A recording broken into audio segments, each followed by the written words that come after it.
We'd been together 4 years. I thought I knew him. I thought I knew us. People said we made sense. Him calm and clever, me optimistic and grounded. We worked in the same office at first, laughing over vending machine coffee and late-night reports, until one night, he leaned in and kissed me like we'd been waiting for years. It was warm, natural, real, or so I believed. I moved in a year later into his sleek condo with the gray walls and curated furniture, where everything had a place, except my doubts. And back then I had none. My name is Evelyn, and this is my story. His parents invited me over for lunch one Sunday. Just me. He said they adored me, and I believed that too. I dressed like someone meeting in-laws who felt like extended family, casual but respectful, with a peach pie I didn't have time to bake but wanted to pretend I did. When I arrived, they hugged me with stiff arms. His mother looked like she hadn't slept in days. His father couldn't make eye contact. I thought maybe someone had died. Maybe they were planning a surprise proposal. But they sat me down, folded their hands, and told me not to marry their son. I laughed. I genuinely laughed, assuming they were joking, until his mother leaned in and whispered, "You deserve better than a man who breaks things when he's angry." My stomach turned. Then his father said, "He lies. He cheats. We've told him to get help, but he won't. He doesn't see it as a problem." I froze, unsure whether to cry, scream, or walk out. "We like you," they added, like that made it better. "That's why we're telling you now, before it's too late." I left with my pie untouched and a weight on my chest I couldn't name. I didn't believe them at first. Of course I didn't. What parents sabotage their son's relationship? What kind of power play was this? I told myself they were bitter. That maybe they didn't want him to settle down. Maybe they thought I wasn't good enough. I almost called him right then to rant about it, but something stopped me. Some flicker of unease I hadn't felt before. So I went home, and when he came back that night, all smiles and charm, he dropped to one knee and asked me to marry him. And for the first time I felt fear. Should have been magic. But I stared at him, this man I loved, lived with, made plans with, and all I could see was his mother's shaking hands. I didn't say yes. I didn't say no. I told him I needed time.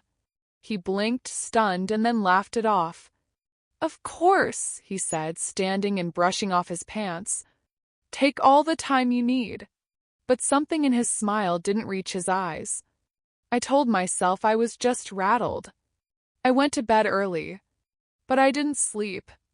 I kept hearing his mother's voice. "You deserve better." That week I started paying attention. Little things felt off. He'd come back from the gym, freshly showered, but I'd see missed calls from numbers I didn't recognize. He'd changed the subject when I asked about his day. And sometimes he'd say something so subtle, so dismissive, that I'd question my memory entirely. "You never told me that," I'd say. And he'd smirk, "You forget a lot lately."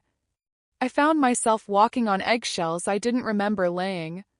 Every doubt I'd buried began clawing its way to the surface. His charm felt like a costume I'd stopped believing in. Late one night, while he was out, I opened his laptop. It wasn't snooping, not really. I was searching for truth. And truth was everywhere. Flirty emails. Hotel reservations. Deleted messages he didn't know were synced to the cloud. I stared at them until the screen blurred. I felt sick, physically sick. Not just because he'd cheated, but because I'd ignored every instinct, every whisper, every red flag. He wasn't who I thought he was. Maybe he never had been. I closed the laptop gently, as if it might explode. Then I sat in the dark for hours, trying to remember who I used to be.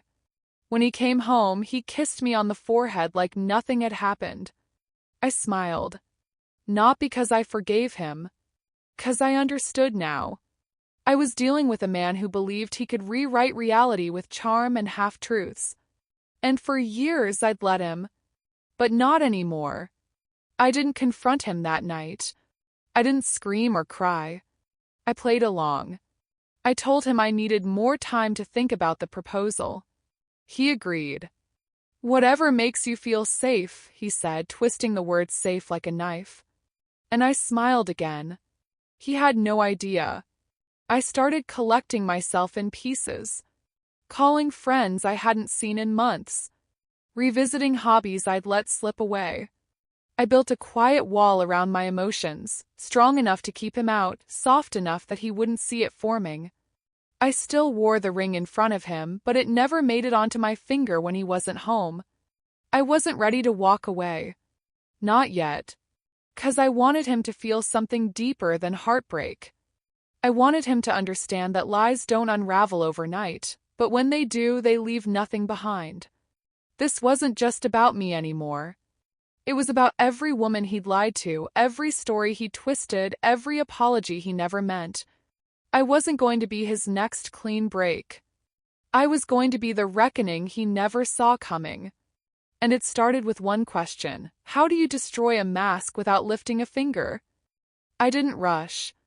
That's the mistake most people make when they're angry. They lunge. They scream. They burn bridges without realizing the fires blowing back in their face. But I had no intention of letting him know I knew. I needed time. Time to understand the scope of his lies, time to figure out how many women had worn the same ring, heard the same promises. So I smiled. I cooked dinner. I asked him how work was. I played the role of the unsure but loving fiancé. 'Cause this time I was going to be the one scripting the story. The first thing I did was open a private email account. Nothing flashy, just a simple Gmail with a vague name and no identifying links. That's where I started collecting receipts. Screenshots of emails, timestamps, phone logs. I downloaded the photos he sent to women he saved as Mike Work and Gym Trainer 2 in his phone. Some were blurry selfies. Others were less innocent. I didn't cry. I just documented. Every file was a thread. Every thread would be part of the noose I'd eventually hand him with a smile. He'd never see it coming. That's the point. My best friend Carmen was the only person I trusted enough to let in on it. We met at a quiet cafe, the kind where the music is loud enough to swallow secrets. I slid my phone across the table and watched her eyebrows rise higher with each scroll. "This man," she whispered, "has the audacity of a Greek god and the morals of a used car commercial." I laughed. Genuinely laughed. Carmen wasn't just backup, she was fuel. "So," she asked, sipping her coffee, "are we burning him to the ground or slowly salting the earth?" "Why not both?" I replied. Carmen suggested going public, airing him out on social media with every receipt. But that felt cheap. I didn't want revenge for likes or comments. I wanted precision. I wanted consequence. I wanted him to feel what it's like to lose everything without understanding how he lost control. So we brainstormed quietly. We mapped out his patterns, the lies he used, the women he contacted, the friends he leaned on, the jobs he lied about getting promoted in. He's woven a whole identity, I realized. If I pull the right string, the whole thing will unravel. Carmen grinned. "Let's start pulling." Key was timing. I couldn't just confront him. It had to be public, undeniable, and irreversible. So I planned the engagement party. Or rather, I encouraged him to plan it. "Maybe it'll help me say yes," I told him sweetly. He lit up like a kid at Christmas. "You're gonna love it," he said. "Something classy. Sophisticated." He booked a rooftop venue. Invited coworkers, friends, family, even the parents who warned me. I didn't stop him. I offered to help but made sure he controlled the guest list. Let him dig his own stage. Let him rehearse his speech. He had no idea. Meanwhile, I reached out, discreetly, to a few of the women he was seeing. I wasn't angry. I was curious. I crafted my messages carefully. "Hi, I think we may have something in common. Are you seeing someone named his name?" The replies came fast. Some confused. Some embarrassed. One wrote, "Wait, you mean your fiancé?" I told them my story, not with rage, but with kindness. I wasn't here to shame them. I was here to show them the truth. Some blocked me. Some ignored me. But a few were ready to talk. And one was very ready to help. Her name was Olivia. Mid-30s, sharp as glass and absolutely furious. She'd been seeing him for 6 months. Same compliments. Same gym nights. Same sweet lies about a toxic ex he was trying to break away from. That ex was me, apparently. I showed her the engagement ring. She nearly dropped her wine glass. "He told me he hated rings," she muttered. Said it reminded him of control. The irony made me dizzy. We talked for hours. And by the end of that call, she didn't just want revenge, she wanted justice. "Whatever you're planning," she said, "I'm in." Over the next 2 weeks, we built a quiet alliance. Olivia helped me cross-check timelines, messages, lies. Carmen helped me sort the data and prep a presentation. Yes, a presentation. I wasn't going to just tell people who he was. I was going to show them. With slides. With receipts. With screenshots organized by category. Cheating, gaslighting, financial lies, manipulation. We added light music to the background. Carmen made me a slide that read, "This is what happens when you propose with lies in your pocket." I laughed so hard I nearly cried. I hadn't felt that alive in months. But it wasn't just about exposure. It was about reclaiming control. For years, I'd let this man narrate my reality. Tell me what I saw, what I remembered, what I felt. I wasn't just taking him down, I was taking me back. The me who doubted herself every time he brushed off her concerns.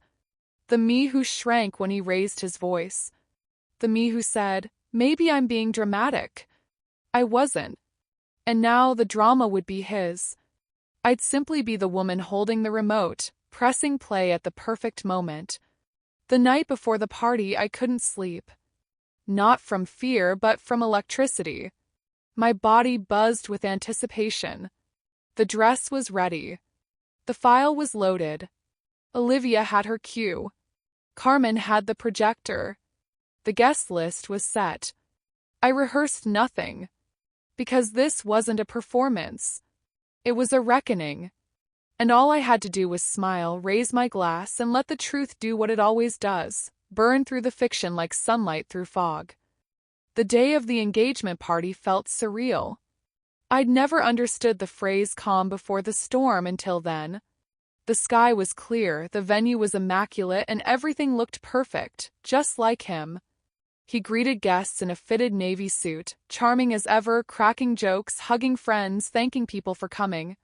It was the version of him everyone loved, the man who made everyone feel like they mattered. But I knew the truth behind that smile. I wasn't watching a man in love. I was watching a magician polish his illusion. And tonight I would break the spell. I arrived a little late on purpose. Let him wonder. Let him sweat. I wore a dress that shimmered with every step, soft blue silk that caught the light like ocean waves. Carmen called it my revenge armor. As I entered, heads turned. He smiled like he'd just won something.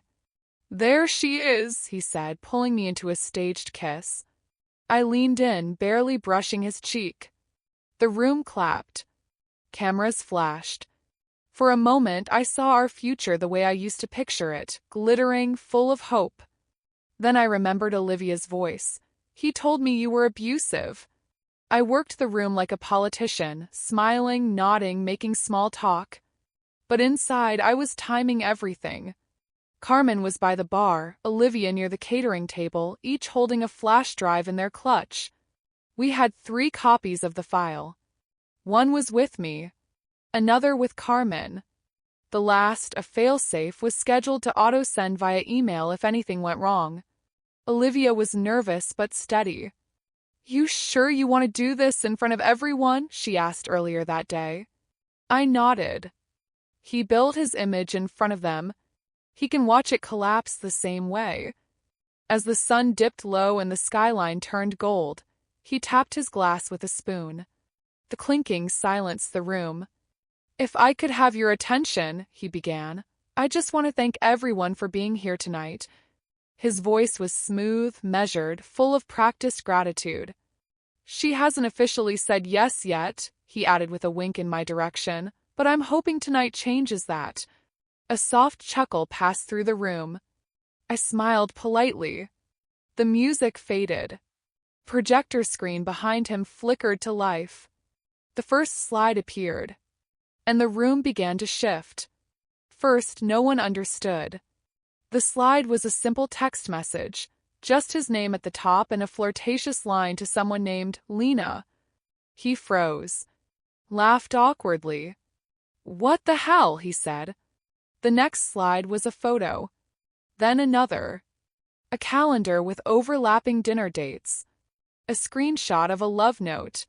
His voice faltered. "Okay, this isn't funny." Crowd started murmuring. Someone gasped. His parents looked horrified. Olivia stepped forward. Carmen clicked to the next slide. "This is a curated timeline," she said, her voice steady, "of a man who has spent the last 2 years lying." He stepped forward like he could stop the slideshow with brute force. "Turn it off," he snapped. His mask cracked. I saw it. And I think everyone else did too. Carmen stepped in front of the laptop. "It's password locked." And backed up. Guests turned toward me, eyes wide. My heart thundered in my chest, but I didn't flinch. "I found out after you proposed," I said softly, letting my voice carry. "Your parents tried to warn me. I didn't listen. But then I saw it for myself." He opened his mouth, but I raised a hand. "You don't get to speak right now." The room was thick with tension. His best man looked like he wanted to melt into the floor. His mother closed her eyes. His father clenched his jaw. "This isn't about embarrassment," I continued. "This is about exposure. You've hurt people, lied to them, manipulated them, and I won't let you smile through it anymore." A woman in the back, a former coworker of his I later learned, stood up and muttered, "Unbelievable." The room rippled with discomfort and disbelief. And he just stood there, red-faced, silent, like someone had pulled the plug on his performance and left him standing in the dark. I walked off the stage. Carmen closed the laptop. The slideshow ended, but the silence stayed. I didn't cry. I didn't scream. I just let the evidence do its work. People started leaving in clusters, some muttering apologies, some just awkwardly avoiding eye contact. Olivia walked up to him, handed him a glass of champagne, and whispered something I'll never forget. "You told me you hated rings. Guess the only circle you'll be seeing now is the one closing around your reputation." Then she walked away. I followed. We didn't look back. He never said a word.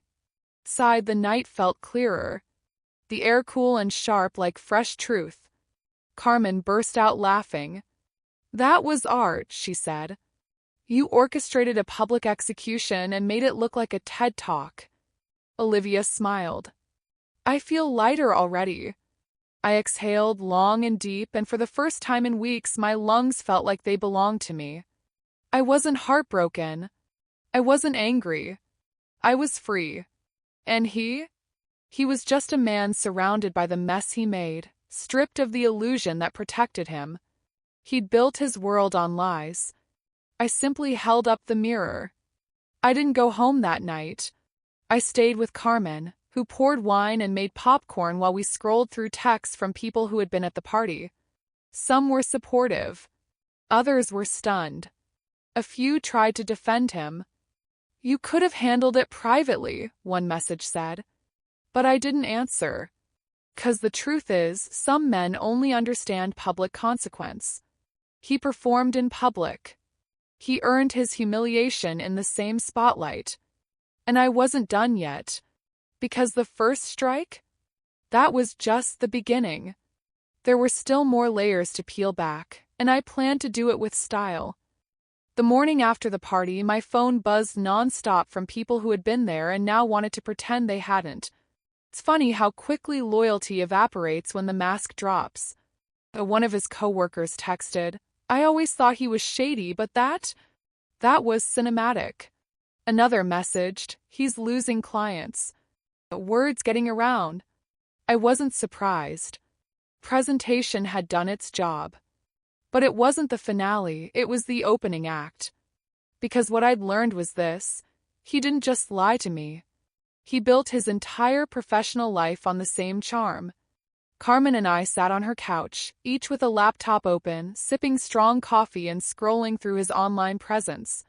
His company bio boasted years of experience he didn't have, certifications he never earned, testimonials from people who, when contacted, claimed they'd never met him.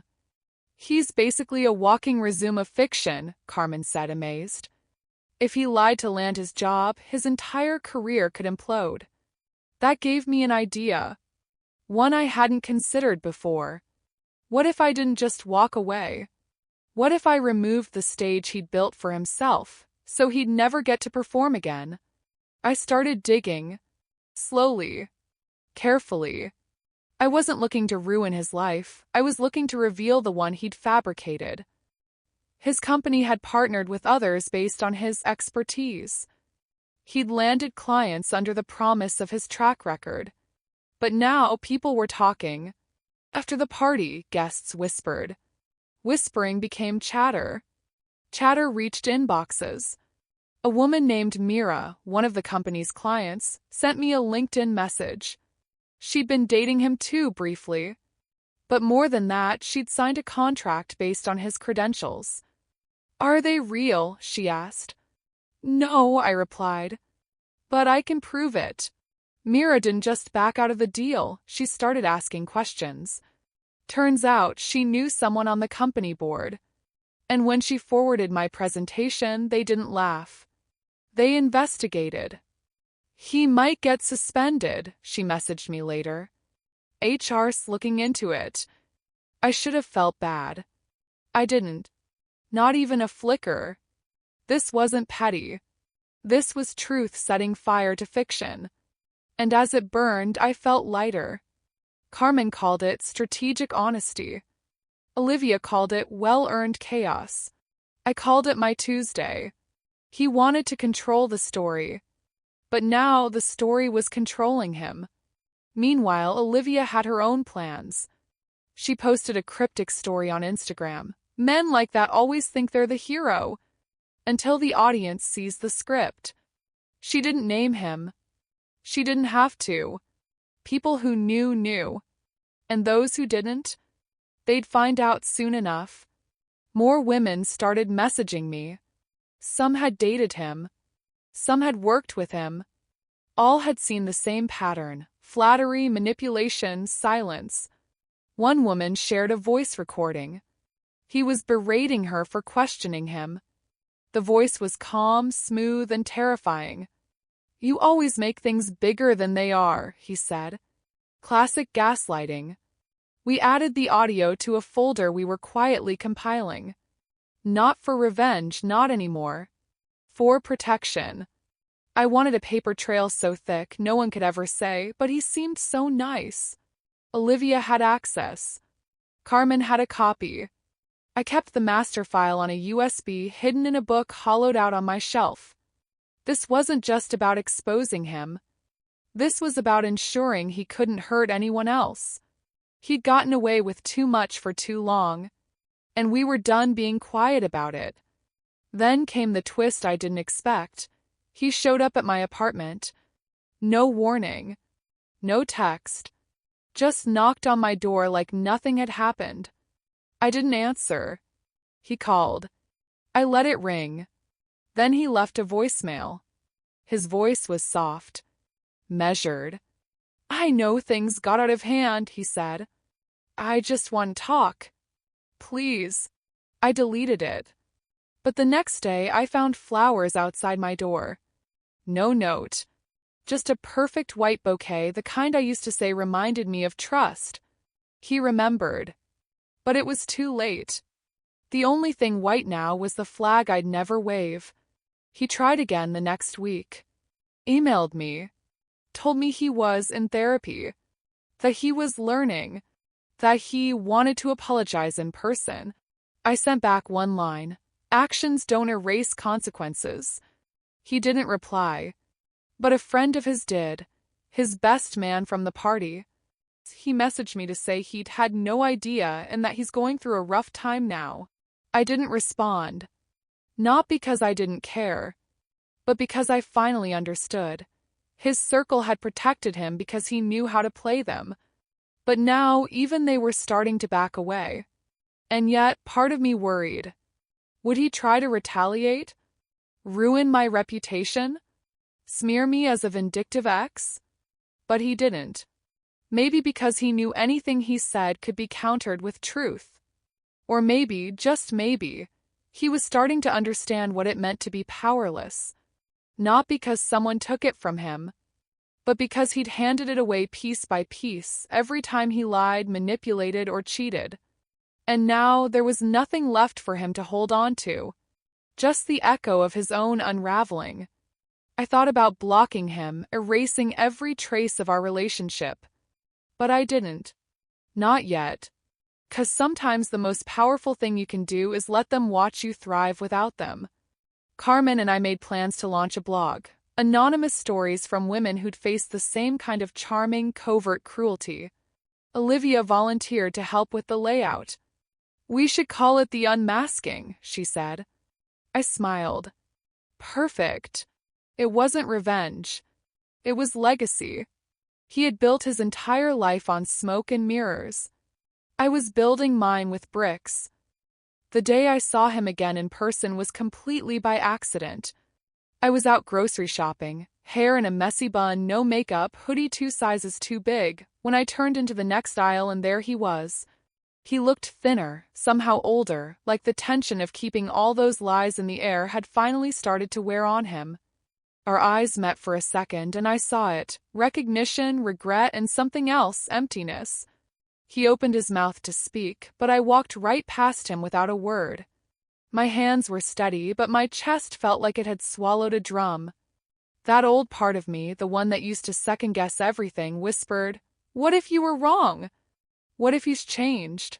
But another voice, stronger, louder, truer, answered, "Even if he changed too late."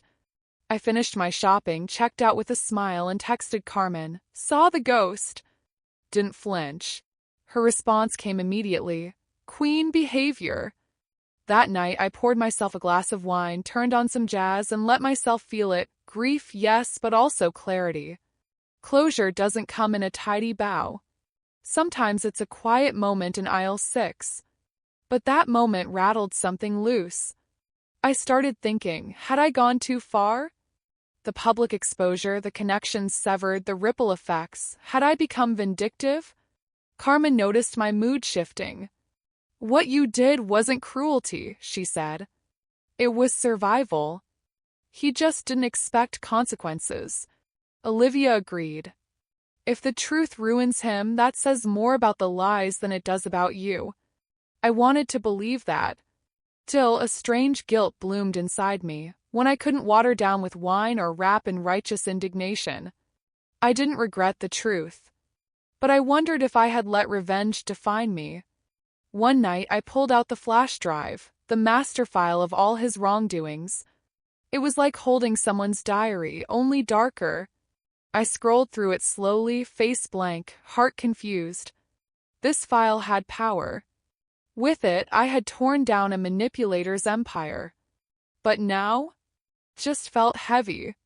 Like I was still carrying part of him with me. Carmen walked in and saw me holding it. She sat beside me without speaking for a minute, then whispered, "When you're ready to delete it, you will. Not before." She squeezed my hand. "It's okay if you're not done healing." Healing. That word felt foreign. I hadn't thought much about what came next. I'd been so focused on exposing him, protecting others, reclaiming my narrative. I hadn't made room for the woman I was becoming. The one who no longer flinched at red flags. The one who now said no without guilt. The one who had traded fairy tales for firm boundaries. I wasn't the same woman who'd once said, "He's the one." I was the woman who now asked, "Why would I need one when I'm already whole?" That shift didn't happen overnight, but it had begun. Around this time, I started seeing a therapist. Not because I was broken, but because I wanted to stay whole. I told her everything. The lies. The manipulation. Public takedown. She didn't judge. She listened. Then she said something that stuck with me. "You didn't seek revenge. You restored balance. And now it's your choice whether to keep carrying that sword or set it down." That image haunted me. Because I had been holding a sword for so long, I hadn't noticed how heavy it had become. I wasn't tired. I was just ready to live without the weight. So I made a list. Not of grievances, but of goals. Things I wanted beyond this chapter. I wanted to travel again without checking anyone's location. I wanted to fall in love again on my own timeline. I wanted to create, not to expose, but to express. I even applied to a writing workshop. When they asked for a sample, I sent in the first essay I'd written about him, the one I'd never published. It was raw, honest, painful. They accepted it. Suddenly, the truth that had once felt like a weapon became something else entirely, a key, a door, an opening. The blog Carmen and I launched, The Unmasking, started gaining traction. Not because of drama, but because of honesty. Women wrote in from everywhere, sharing their stories, their pain, their healing. Some stories made me cry. Others made me laugh. But all of them reminded me I wasn't alone. That none of us were.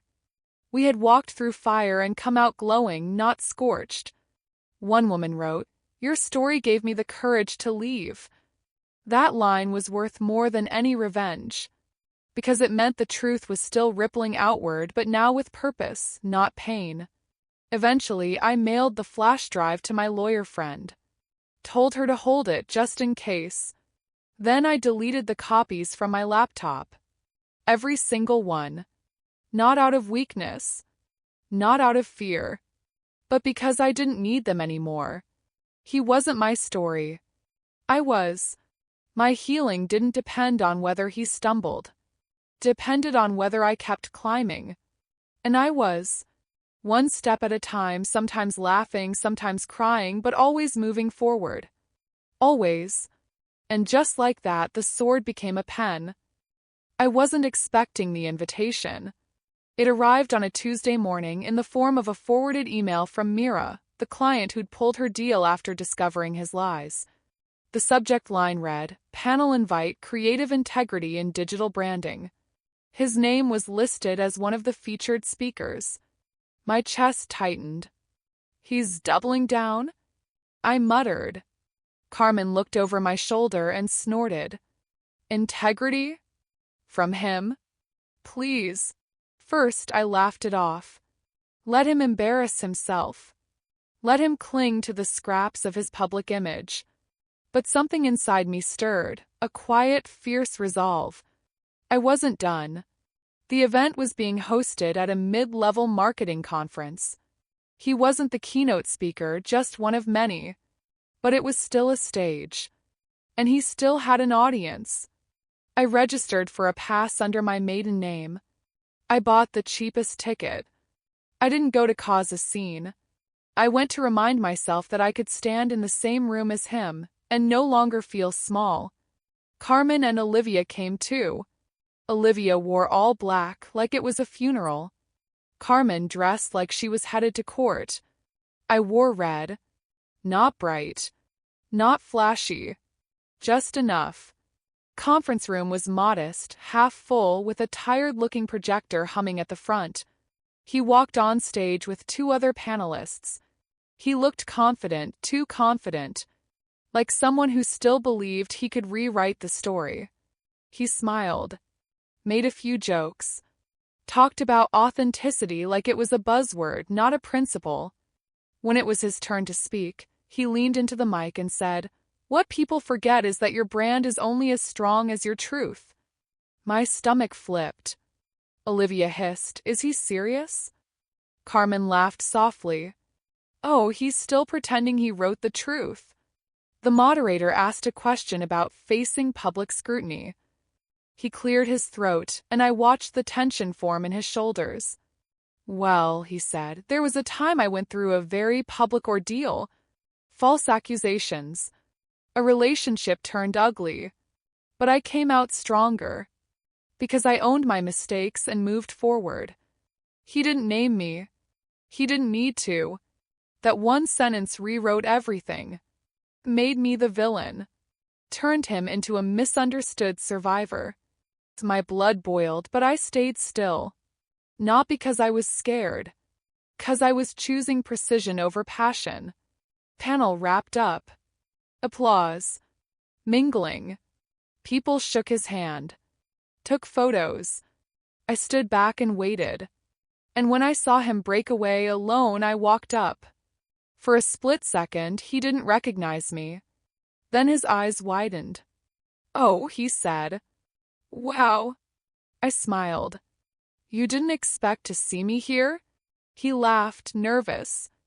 "No, I thought you moved." "I did," I replied, "but truth travels faster than forwarding addresses." He gave me that look, the one he used to use when he wanted to flip a situation in his favor. "Listen, I hope you're not here to make a scene." "No scene," I said, calm. "I just came to return something." I handed him a small, sealed envelope. Inside was a printed transcript of the voice recording Olivia had shared. The one where he gaslit a former girlfriend. I leaned in slightly. "You may want to correct your definition of false accusations, especially before someone else shares this with the board." His jaw tensed. "You're threatening me?" "No," I said, stepping back.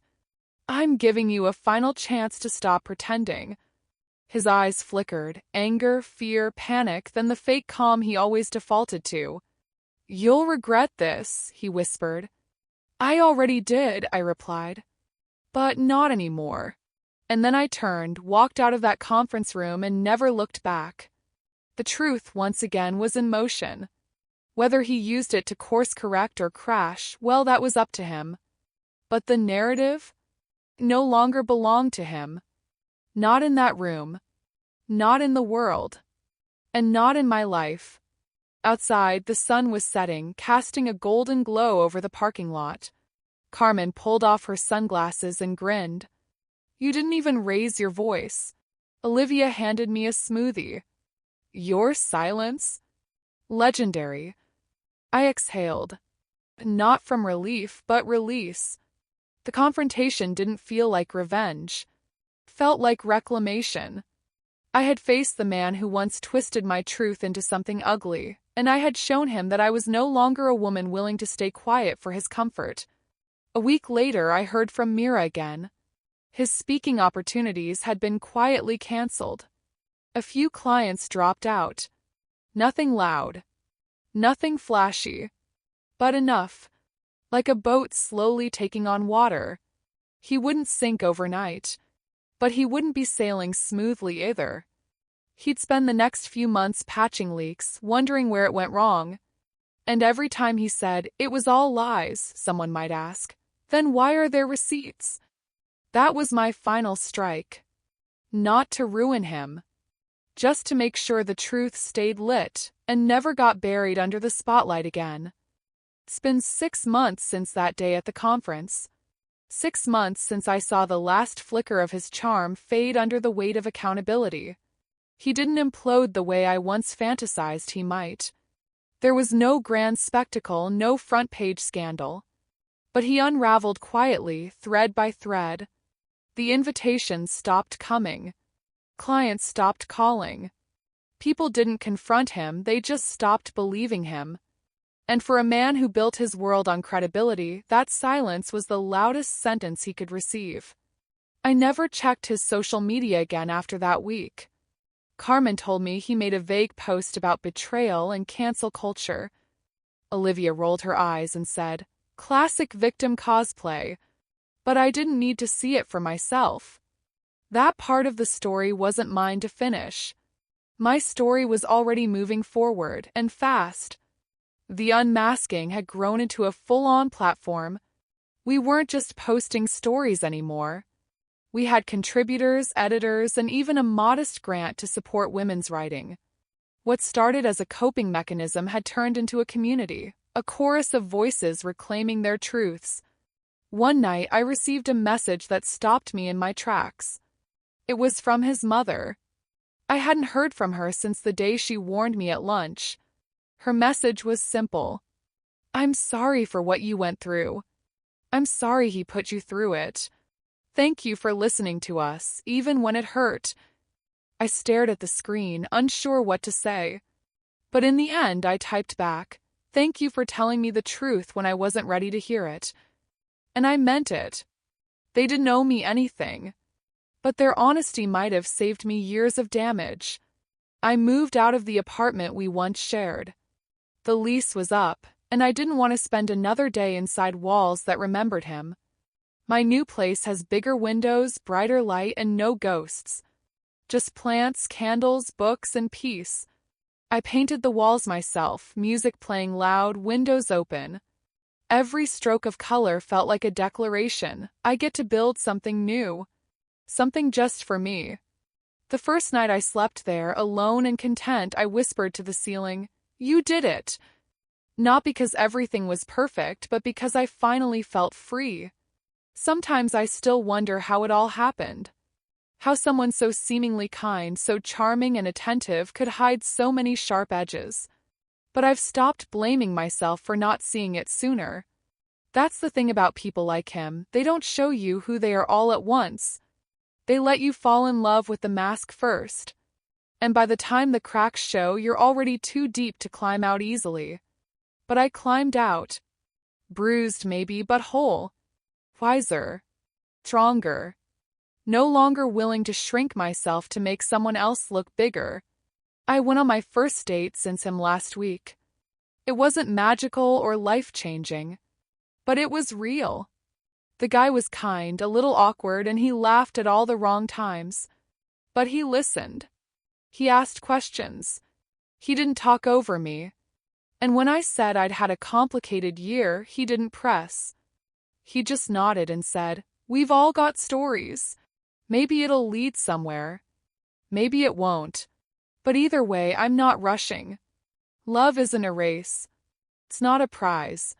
It's not a test of whether I'm good enough to fix someone. Love should feel like peace, not performance." I kept the ring. Not because I still wanted it, but because I deserved to decide what happened to it. I took it to a jeweler, had it melted down, and turned it into a pendant. A small, circular charm that now hangs on a thin gold chain around my neck. When people ask about it, I smile and say, "It used to be a lie. Now it's mine." Carmen calls it my phoenix pendant. Olivia says it looks like closure dipped in gold. I think it's just proof that even the ugliest chapters can be rewritten into something beautiful. My therapist once told me, closure doesn't come from their apology. It comes from your understanding. She was right. He never apologized. Not sincerely. Not fully.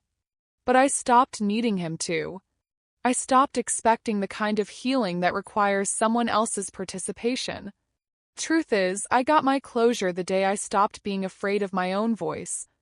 The day I stopped defending myself to people who were committed to misunderstanding me. The day I realized the best revenge was no longer caring whether he ever felt the weight of what he did. I've learned that revenge doesn't always come with fireworks. Sometimes it's just a quiet, ordinary life, untouched by the chaos they tried to drag you into. It's peace. It's joy. It's walking into a room and no longer looking over your shoulder. Seeing your reflection and thinking she made it out. Not perfect. Not unscarred. But proud. Unapologetic. Whole. So no, I didn't say yes that night. And I never will. 'Cause I found something better than his ring. I found myself.